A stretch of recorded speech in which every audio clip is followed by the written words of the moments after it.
skenario untuk praktek coaching pada malam hari ini, yaitu tentang saya, Pak Nur, itu berbincang dengan santai ya dengan Pak Sidik dan bertanya tentang masalah yang dihadapi oleh Pak Sidik atau teman sejawat itu, yaitu permasalahannya adalah bahwa Pak Sidik itu melihat teman-teman guru itu banyak yang tidak ikut pelatihan pengembangan diri.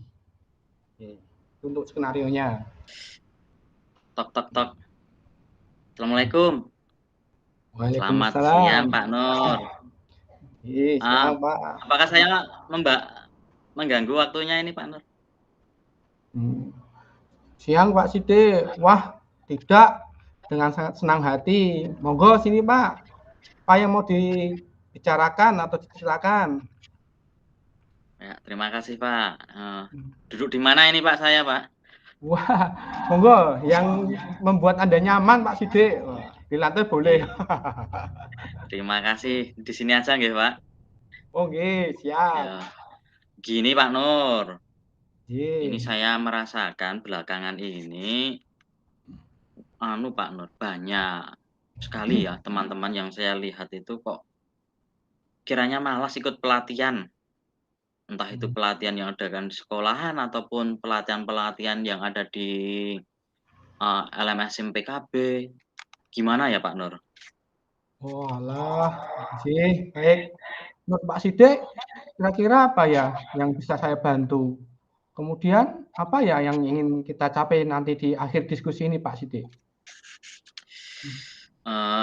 Begini Pak Nur, saya hanya ingin mendapatkan solusi dari masalah yang saya rasakan. Karena ini saya anggap masalah karena teman-teman itu kalau di kalkulasi itu banyak sekali yang tidak ikut pelatihan itu loh Pak Nur. Saya apa ya, istilahnya eman-eman gitu loh. Terus ada lagi Pak Sidik? Terus kiranya saya ingin mengajak teman-teman atau rekan-rekan yang ada di sekolah ini untuk selalu melakukan ataupun mengikuti kegiatan untuk pengembangan diri. Begitu, Pak. Oh, baiklah Pak Sidik. Saya mau tanya Pak Sidik. Sebelumnya itu bisa Pak Sidik ceritakan hal-hal yang membuat Pak Sidik itu kok merasa banyak teman-teman guru kita ini yang tidak ikut kegiatan pelatihan itu bisa diceritakan nggih Pak Sidik? Monggo. Saya bingung, Pak, mulai dari mana? Saya coba nggih, Pak Nur. Belakangan ini saya lihat kawan-kawan kita ketika ada kegiatan workshop atau webinar, itu tidak tertarik untuk mengikutinya, Pak. Contoh kemarin ada webinar tentang Google Education yang ikut dari 40 guru hanya berapa persen kemarin Pak, tidak ada 40%. Walah, menurut Pak Sidik, kenapa ya mereka itu tidak tertarik untuk mengikuti nggih?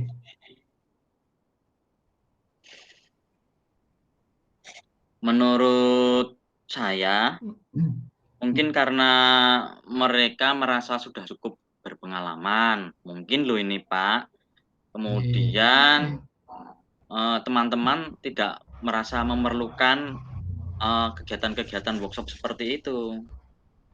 Walah, tapi sebenarnya toh Pak Sidik, menurut saya workshop itu bisa memberikan pengetahuan dan keterampilan yang baru yang berguna untuk meningkatkan kualitas pengajaran. Iya mboten Pak Sidik? Lah itu Pak, kalau menurut saya memang harusnya begitu.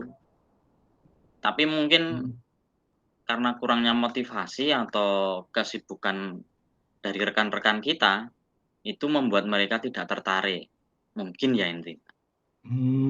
Nah, kalau tak tahu Pak Sidik seperti itu, selama ini langkah-langkah apa yang telah dilakukan Pak Sidik untuk memberikan motivasi atau memberikan inspirasi pada teman-teman kita Pak Sidik? Langkahnya apa aja?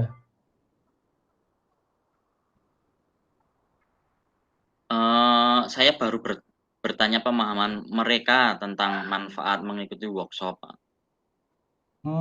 Lalu apa kata teman-teman kita, Pak Sidik?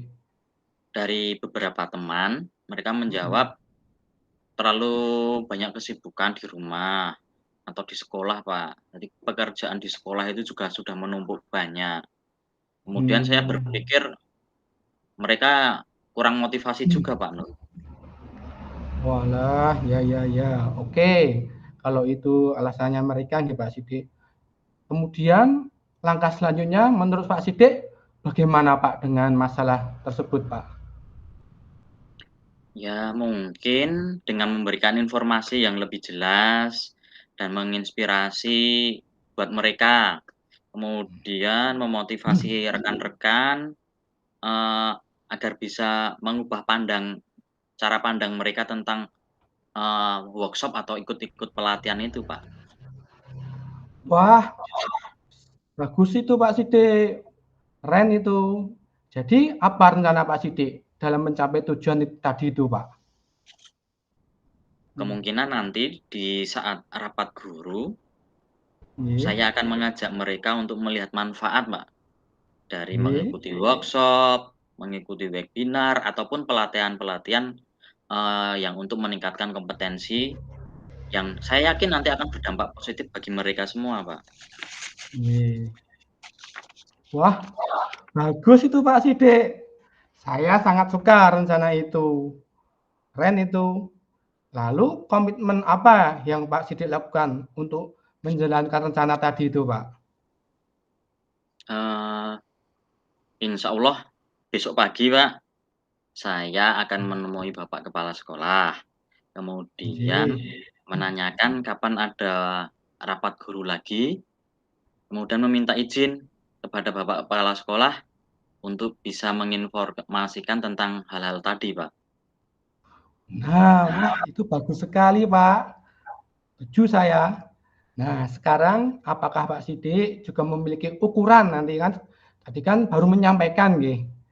Tadi ukuran keberhasilan yang ingin Pak Sidik terapkan untuk rekan sejawat dan Pak Sidik sendiri apa ukurannya, Pak? Ukuran keberhasilan nggih, Pak? Nggih, apa, Pak? Untuk ukuran keberhasilan, saya ingin melihat nanti ada peningkatan dalam keterlibatan guru, Pak, ya. Nggih. Kemudian dalam pengembangan diri, misalkan rekan-rekan dengan motivasi ikut workshop atau webinar yang diikuti oleh semua guru. Ya paling tidak minimal dari jumlah guru kita 80% ikut pelatihan itu, Pak. Wah, bagus itu, Pak. Saya senang dengan capaian itu ya. Jelas, Pak, saya pasti akan membantu Pak Sidik, baik nanti di dalam rapat ataupun kegiatan tentang pengembangan diri, baik workshop atau webinar itu saya siap untuk membantu, Pak. Terima kasih Bapak Nur sudah meluangkan waktu untuk mendengarkan, cerita dan diskusi saya. Alhamdulillah Pak ini, perasaan saya jadi semangat lagi ini Pak, untuk menjalankan rencana yang sudah saya susun hari ini Pak. Sama-sama Pak Sidik. Wah, tetap semangat ya. Saya akan Iya, selalu mendukung Pak Sidik. iya Pak, Oke, Pak terima Sidik. kasih. Iya. Assalamualaikum Pak, monggo dilanjut Waalaikumsalam. kegiatannya. Iya. Saya